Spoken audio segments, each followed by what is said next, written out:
Kama ulishawahi kufikiri kwamba ilikuwa propaganda kwamba ujenzi wa Yanga haufanyiki kwa maana uwanja wa klabu ya Yanga, tayari tunaona kifusi kishaanza kujengwa, kishaanza kumwagwa hapa.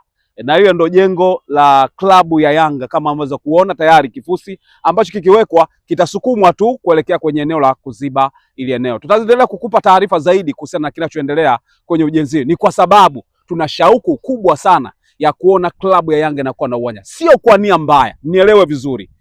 Na hiki tunachokifanya ni kama vile mtoto kumpiga fimbo ili aende shule, na akishamaliza chuo atakumbuka kwamba kuna watu walikuwa wananiamsha asubuhi na baridi kali na nilikuwa najisikia vibaya, lakini mwisho siku wamenisaidia kwenda kwenye mafanikio hayo. Mimi naitwa Lugano. Bwana, kwa nia njema na kwa wakati mwema kabisa niko maeneo ya Jangwani hapa kwenye klabu ya Yanga.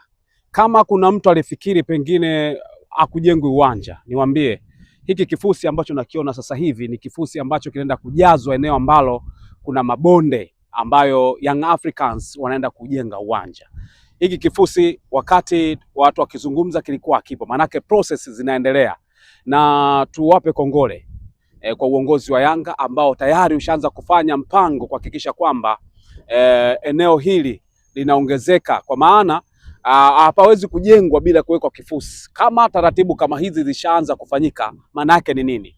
Kunaenda kujengwa uwanja. No matter what, pamoja na kwamba tunakosoa mambo baadhi kwamba hili halijakaa vile, lakini bado jitihada na muonekano wa kwamba kinaenda kufanyika kitu kunaanza kuonekana. Licha ya kwamba kuna kipindi kifusi pia kilishawahi kumwagwa hapa, lakini kikasaulika kabisa. Ilikuwa ni sehemu tu ya kuambia tunajenga uwanja alafu kama imepotea. Hii naweka tu kama tahadhari kwamba hiki kifusi kisio kikakaa miaka mitano tena baadaye tukaikutana na kifusi kiko hapa. Lakini so far kutokana na kwamba kuna ahadi ambayo ilitolewa na tunaona kabisa kifusi hiki kimeshamwagwa tayari kwa ajili ya kuanza sasa process za kujaza maeneo. Kumbuka huku kulikuwa kunajaa maji, kwa hiyo lazima pajazwe, then pawekwe nini?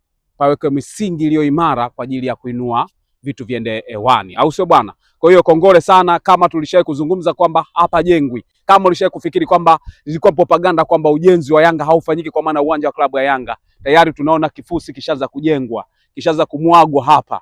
Na hiyo ndio jengo la klabu ya Yanga kama unaweza kuona tayari kifusi ambacho kikiwekwa kitasukumwa tu kuelekea kwenye eneo la kuziba ili eneo. Tutaendelea kukupa taarifa zaidi kuhusiana na kinachoendelea kwenye ujenzi. Ni kwa sababu tuna shauku kubwa sana ya kuona klabu ya Yanga inakuwa na uwanja. Sio kwa nia mbaya, nielewe vizuri. Na hiki tunachokifanya ni kama vile mtoto kumpiga fimbo ili aende shule, na akishamaliza chuo atakumbuka kwamba kuna watu walikuwa wananiamsha asubuhi na baridi kali na nilikuwa najisikia vibaya, lakini mwisho siku wamenisaidia kwenda kwenye mafanikio hayo. Mimi naitwa Lugano Israel na hapa ni Jangwani, kwa maana kwenye makao makuu ya klabu ya Young Africans. Asante.